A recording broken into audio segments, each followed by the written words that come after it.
आपण पाहत आहोत विश्वविनायक न्यूज, ग्रामीण जनतेचा बुलंद आवाज। PCP-NDT कायद्याची अंमलबजावणी, जनजागृती, लिंग गुणोत्तर, बेटी बचाओ बेटी पढाओ, गर्भधारणा पूर्व व प्रसूती पूर्व, लिंग निदान तंत्र, लिंग निवडीस प्रतिबंध, कायदा 1994 सुधारित 2003 कार्यशाळा मंगळवार दिनांक 5 रोजी पंचायत समिती सभागृहात उत्साहात पार पडला।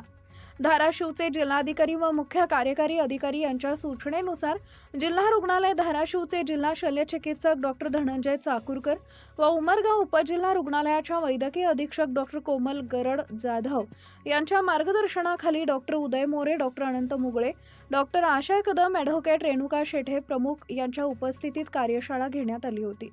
या कार्यशाळेत उमरगा तालुक्यातील सोनोग्राफी केंद्रधारक, गर्भपात केंद्रधारक, स्त्रीरोग तज्ञ, शासकीय व खासगी वैद्यकीय व्यावसायिक, IMA, फॉक्सी, निमा, तालुक्यातील समुदाय आरोग्य अधिकारी तसेच तालुक्यातील अंगणवाडी कर्मचारी, ANM कर्मचारी, आशा कार्यकर्त्या व उमरगाव उपजिल्हा रुग्णालयाचे अधिकारी व कर्मचारी उपस्थित होते।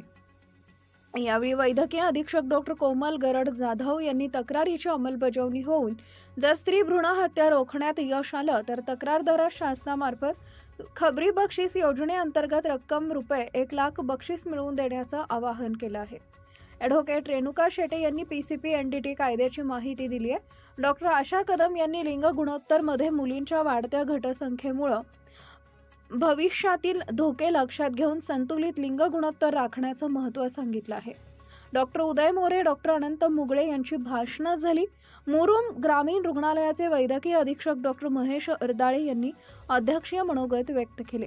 PCP-NDT समन्वयक अमर सपकाळ यांनी कार्यक्रमाचे प्रास्ताविक केले। सूत्रसंचालन ECG तंत्रज्ञ पद्माकर घोगे यांनी केले तर रमेश एवते यांनी आभार प्रदर्शन केले। कार्यक्रम यशस्वीतेसाठी राजेश तोडकर, विवेक भोसले, विजयगिरी, नागराज तेलंग, भाऊसाहेब भुरे, बालाजी माळवतकर, संजय काळे, विद्यासागर फुलसुंदर आदींनी परिश्रम घेतले। उमरगा मुख्य संपादक विकास गायकवाड, विश्वविनायक न्यूज। अशाच ताज्या बातम्या पाहण्यासाठी विश्वविनायक न्यूजला लाईक करा, सबस्क्राईब करा आणि बेल आयकॉन प्रेस करा।